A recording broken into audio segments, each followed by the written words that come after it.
And now we will be covering how to add contacts within the Short Sale Sync system.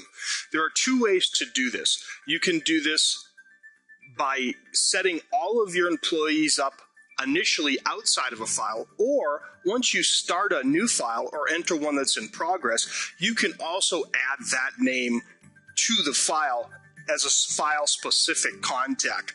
By doing so, that will also add that person that was in a file-specific category to the master Rolodex of the Short Sale Sync system.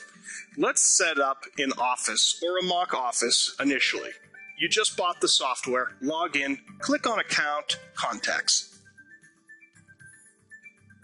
Once that page loads, you'll need to look in the bottom left corner here and click Add Contact. A pop-up screen will appear. At this point in time, you should know whom you're going to enter and what role they'll play or what permission or access level you would like to give them. Let me explain the access levels. Account administrator sees all files and has no restrictions. A standard user has no restrictions other than the fact they can only see files to which they are assigned.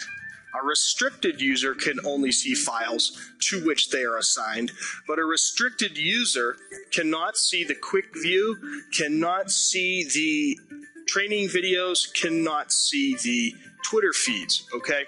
It's completely almost white labeled so that when they log in, they can only see their tasks. Now, a restricted user will need to be given a role.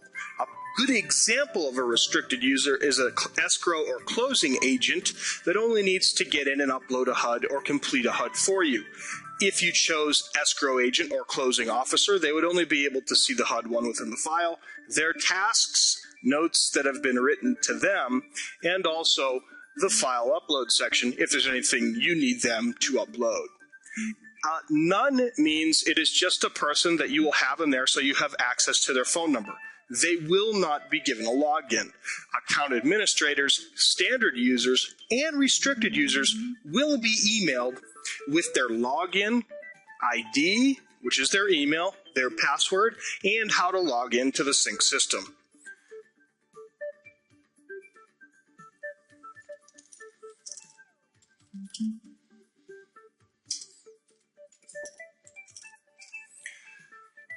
Simply enter the company name and their email.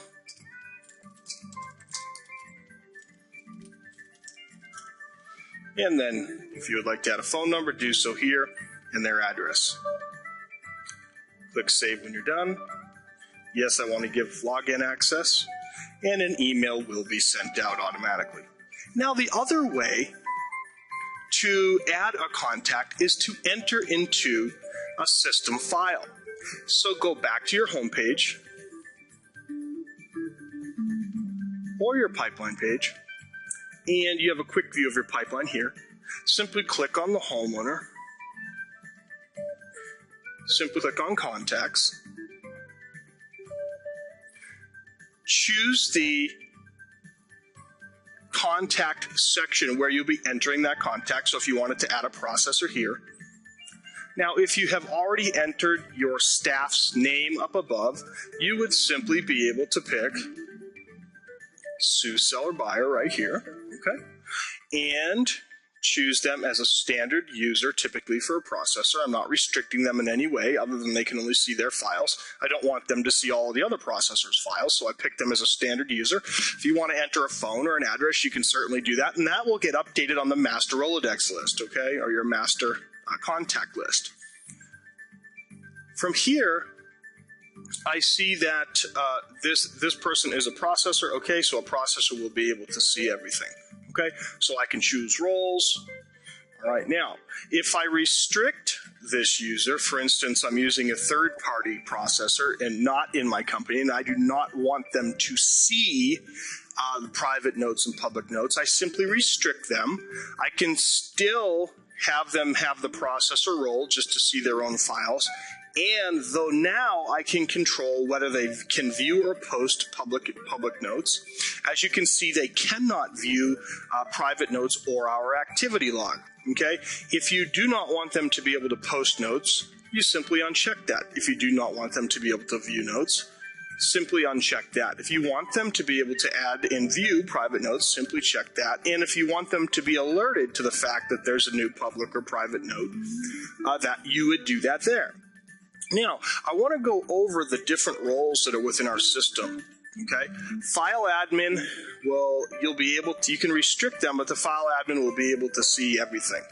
The processor will be able to only see their files, but will be able to see everything on the interview tab. Negotiator would be a bank negotiator. Okay, they will not be able to see anything other than, this would not be a negotiator inside of your staff. This is a bank negotiator. They will only be able to see their tasks in the upload page or the files that are assigned to them.